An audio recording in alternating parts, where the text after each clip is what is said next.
హక్కులతో పాటు బాధ్యతలు కూడా ముఖ్యం.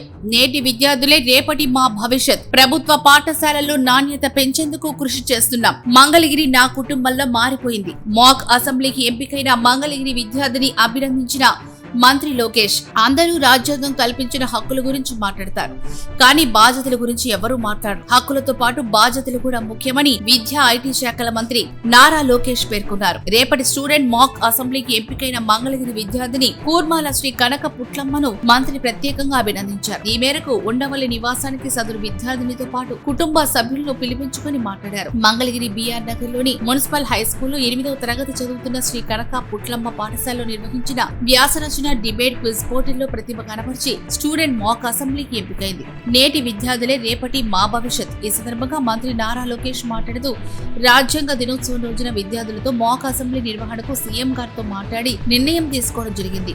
నేటి విద్యార్థులే రేపటి మా భవిష్యత్. సీఎం చంద్రబాబు నాయుడు, ప్రధాని నరేంద్ర మోదీ గారు కూడా యువశక్తి గురించి మాట్లాడుతున్నారు. పాఠశాల స్థాయి నుంచే విద్యార్థుల్లో నైతిక విలువలు పెంపొందించేందుకు కృషి చేస్తున్నాం. అమ్మకు చెప్పకూడని పనులు చేయకూడదని బ్రహ్మశ్రీ చాగంటి కోటేశ్వరరావు నిన్నటి విలువల విద్యా సదస్సు కార్యక్రమంలో చెప్పారు. ప్రభుత్వ పాఠశాలల్లో నాణ్యమైన విద్య అందిస్తాం. విద్యార్థులు బాగా చదువుకొని ప్రయోజకులుగా మారాలి. తల్లిదండ్రులకు మంచి పేరు తీసుకురావాలి. ప్రతి ఏడాది స్టూడెంట్ మాక్ అసెంబ్లీ నిర్వహిస్తాం. మిమ్మల్ని చూసి మరో 10 మంది విద్యార్థులు స్ఫూర్తి పొందుతారని మంత్రి అన్నారు. రేపటి మాక్ అసెంబ్లీలో మాకేమైనా సలహాలు సూచనలు ఇస్తున్నారా అని మంత్రి సరదాగా వ్యాఖ్యానించారు. రేపటి కార్యక్రమానికి సీఎం గారు, స్పీకర్ గారు హాజరవుతున్నారని జాగ్రత్తగా వ్యవహరించాలని సూచించారు. స్టూడెంట్ మాక్ అసెంబ్లీకి ఎంపిక కావడం పట్ల చాలా ఆనందంగా ఉందని, ఆసక్తిగా ఎదురుచూస్తున్నామని విద్యార్థిని పేర్కొన్నారు. గతంలో కంటే ప్రభుత్వ పాఠశాలలో భోజనం బాగుందని తెలిపారు.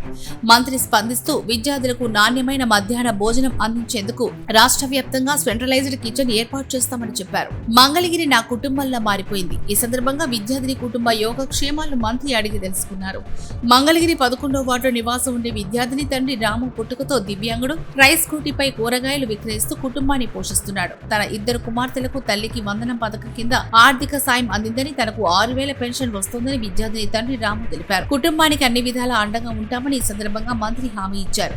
మంగళగిరి తన కుటుంబంలో మారిపోయిందని, మరింత బాధ్యత పెరిగిందని చెప్పారు. విద్యార్థిని శ్రీ కనక పుట్లమ్మ భవిష్యత్తులో మరిన్ని ఉన్నత శిఖరాలు అధిరోహించాలని ఈ సందర్భంగా మంత్రి ఆకాంక్షించారు. మంత్రి నారా లోకేష్ ను కలవడం పట్ల విద్యార్థిని కుటుంబ సభ్యులు సంతోషం వ్యక్తం చేశారు.